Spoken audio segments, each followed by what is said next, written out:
साथीहरु नमस्ते। टेक्निकल चुलबुल युट्युब च्यानलमा स्वागत छ। विभिन्न थरीको भिडियो लिएर आउने क्रममा आज तपाईहरुमा टिकटक एकदमै फेमस छ। धेरै टिकटक चाहिँ मिvo एपबाट कसरी बनाउने भनेर जो कोही तपाईहरुलाई थाहा होला, तर मिvo एपमा एकदमै धेरै एड आउने भएको कारणले गर्दाखेरि एड नआउने तरिकाले म तपाईहरुलाई चाहिँ मिvo एपबाट टिकटक कसरी बनाउने भनेर सिकाउन गइरहेको छु।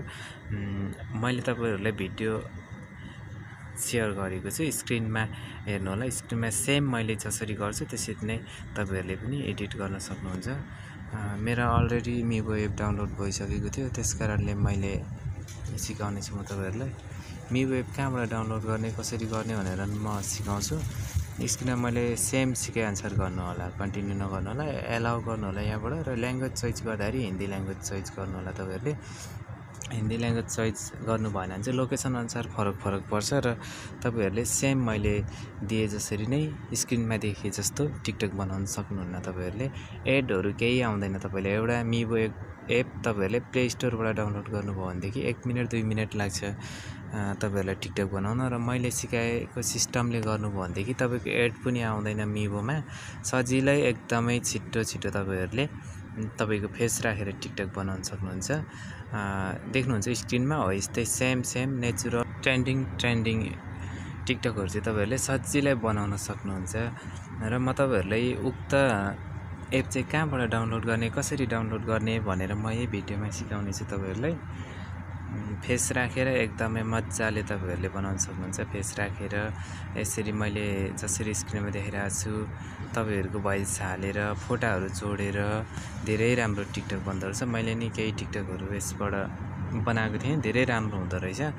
र तपाईहरु कतिले मिvo एपबाट दिक्क हुनुभएको छ, एड आउँछ, एड आएर बनाउन दिँदैन, त्यही भएर तनावमा हुनुहुन्छ भने चाहिँ म सिकाउँछु तपाईहरुलाई मज्जाले। यसरी सेम मैले स्क्रिनमा शेयर गरे जसरी नै तपाईहरुले बनाउन सक्नुहुन्छ। मैले देखाए जस्तै सेम भन्छ, एड पनि आउँदैन। र अर्को कुरा टिकटकको साइडमा लोगोहरु बस्छ तपाईले मिvo एपको, त्यो पनि कुनै बस्दैन। यसमा चाहिँ सजिलै बन्छ। र कसरी बनाउने, कहाँबाट तान्ने, उक्त एप चाहिँ कहाँबाट डाउनलोड गर्ने भनेर मैले तपाईहरुमा डिस्क्रिप्सन कमेन्ट बक्समा चाहिँ तपाईहरुलाई म लिंक छोडिदिन्छु। उक्त लिंकमा गएर तपाईहरुले डाउनलोड गर्नु होला र भिडियोलाई फुल हेर्दिनु होला। अन्तिममा एकदमै इम्पोर्टेन्ट एडिट कसरी गर्ने भनेर नि म सिकाउँछु तपाईहरुलाई।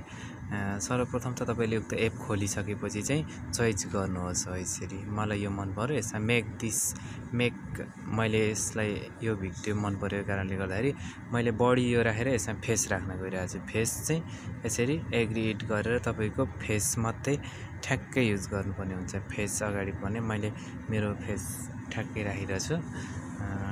तपाईको नि फेस मात्रै ठ्याक्क राख्नु होला। फेस राखिसकेपछि यसरी बन्दै जान्छ है त। येलो कलरको यसरी एक राउन्ड लाउँछ। यसरी राउन्ड लागिसकेपछि तपाईको अटोमेटिक सेभ हुन्छ। यो तपाईको ग्यालरीमा गएर हेर्न सक्नुहुन्छ, अटोमेटिक सेभ हुन्छ। र तपाईले मजाले टिकटकमा पोस्ट गर्न सक्नुहुन्छ। हाम्रो युट्युब च्यानललाई सब्स्क्राइब गरिदिनु होला। आगामी दिनमा नि यस्तै भिडियो हेर्नलाई डिस्क्रिप्सनमा लिंक राखेको छु, उक्त ठाउँबाट डाउनलोड